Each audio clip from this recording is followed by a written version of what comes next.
మహాకాళి వనదుర్గ రాజరాజేశ్వరి చంద్రమౌళీశ్వర దేవాలయం మహేంద్రగిరి ఆషాఢ మాసంలో అసలు కోణాలు ఎందుకు చేయాలి? అసలు ఎవరు చేశారు? ఎక్కడి నుంచి వచ్చింది సాంప్రదాయం? దీనికి అంతటికీ మూల కారణం లష్కర్ గోనాలే.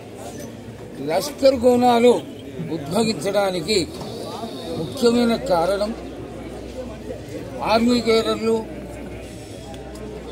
డోలీ గేరర్లు వీళ్ళందరూ లష్కర్లో ఉంటూ రోగాల బారి నుంచి పడి చచ్చిపోవడం మొదలుపెట్టిన సమయంలో అమ్మవారి మహాకాళిని, అమ్మ నువ్వు కానీ మమ్మల్ని కాపాడితే మేము వచ్చి నిన్ను ఉజ్జయిని నుంచి తీసుకొచ్చి సికింద్రాబాదు లష్కరులో స్థాపన చేసుకొని నీకు కొలుపులు చేస్తాను తల్లి అని వేడుకోగా అమ్మవారు కరుణించి అందరినీ ఆశీర్వదించి రోగాలని, ఇతరమైనటువంటి వ్యాధులని శమింపచేసి అమ్మవారు ఆశీర్వదించడం వల్ల ఆషాఢంలో అమ్మ నీకు కొలుపు చేస్తామని ఆనాడు వాళ్ళు మొక్కుకున్న మొక్కే ఈనాడు మనం అందరం వాడవాడల, కేటకేటల, ఊరూరా అందరూ బోనాలు చేసుకుంటున్నామంటే కారణం ఆనాడు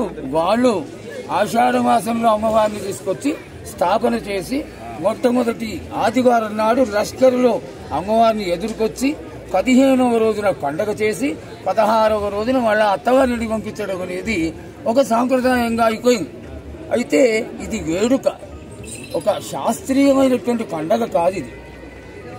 ఆనాటి నుంచి కూడా జాతి, మత, కుల భేదాలు లేకుండా అమ్మవారు ఆంగ్లేయుల దగ్గర నుంచి, బ్రిటిషర్స్ దగ్గర నుంచి కాపాడింది కాబట్టి అందరూ కలిసి అమ్మవారికి నిజంగా చెప్పాలంటే కృతజ్ఞతలు, ఆడబిడ్డగా భావించి ఆవిడకి కృతజ్ఞతలు తెలియజేసుకోవడమే ఈ ఆషాఢ పండుగ యొక్క విశేషం. ఈ గోనంలో విశేషం ఏమిటి? ఇంటికి వచ్చిన ఆడపిల్లకి తీపి వంటలు పెట్టి చక్కగా అమ్మవారిని సంతోషపెట్టి శాఖలు కోస్తాం. ఈ శాఖలు కోయడంలో ఆది వ్యాధుల నుంచి మనందరినీ కాపాడేటువంటి జగన్మాత కాబట్టి అమ్మవారు కాపాడుతుంది అనేటువంటి ఆశతో ఈ గోనాలు చేస్తాం. ఈ గోనాలు చేయడం అనేది తెలంగాణ ప్రాంతం అంతా ఈనాటికి పరిపాటి అవ్వడమే కాకుండా లోకమంతా కూడా ఇక్కడి నుంచి కాకి అన్ని దేశాలకి కూడా వెళ్ళిపోయి ఇతర దేశాల్లో కూడా ఈ యొక్క పండుగని జరుపుకుంటూ ఈ యొక్క జగన్మాత మహాకాళి అమ్మవారు ఏ రోజునైతే అందరినీ ఆశీర్వదించిందో 250 సంవత్సరాల క్రిందట లష్కర్ గోనాలుగా మొట్టమొదట సికింద్రాబాదులో నగరంలో మొదలైనటువంటి ఈ గోనాలు ఇంచుమించుగా అన్ని ప్రాంతాలకు వెళ్లడం కాకుండా ఇంత పెద్ద ప్రదేశమైనటువంటి మహేంద్రగిరి కూడా వచ్చి వనదుర్గ ఆలయంలో కూడా ఈ అమ్మవారు జాతర చేయించుకోవడం చాలా ఆనందకరమైన విశేషం. గోల్కొండ అన్ని ప్రాంతాల్లో అవుతుంది కదా.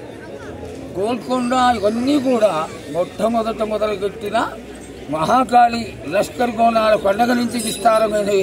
ఈనాడు నాకు తెలిసి 40 సంవత్సరాల క్రిందట ఎవరు అంతంత మాత్రంగా ఏదో తెలిసిన వాళ్ళు వెళ్ళి గోల్కొండలో పూజ చేసుకునేవాళ్ళు, ఏదో గోనాలు సమర్పించుకునేవాళ్ళు, వచ్చేసేవాళ్ళు. ఒక రాజన్న గారు గట్టిగా కట్టుకట్టి ఇది విశేషంగా కోటలో ఉన్నటువంటి అమ్మవారికి జాతర జరగాలి అనేటువంటి ఒక మంచి ఉద్దేశంతో ఇబ్రహీంపట్నం రాజన్న గారు ఈ యొక్క దీన్ని విశేషంగా విస్తరింపజేసి ఆనాడు మీటింగులు పెట్టినప్పుడు అక్కడి నుంచి వస్తే బాగుంటుంది అని మొదటి ఆదివారం నాడు, మొదటి మంగళవారం నాడు అక్కడి నుంచి కూడా మొదలైంది. అయితే నేను చూసిన కాడికి పాతపట్నంలో కూడా అంతంత మాత్రంగానే ఉండేది.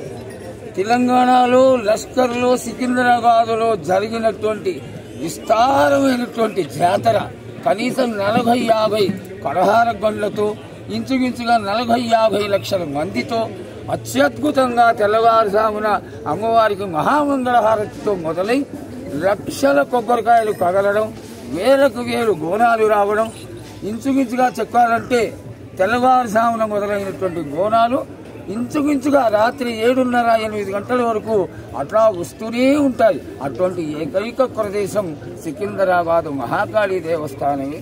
ఇక్కడే మొదలైనటువంటి సికింద్రాబాదు, ఉజ్జయిని, మహాకాళి అమ్మవారి ఆలయంలో మొదలైన బోనాలు ఈనాడు విస్తారమైన, ఇందులో ఏమాత్రం సందేహం లేదు. రైట్, ప్రస్తుతం మన విజయంలో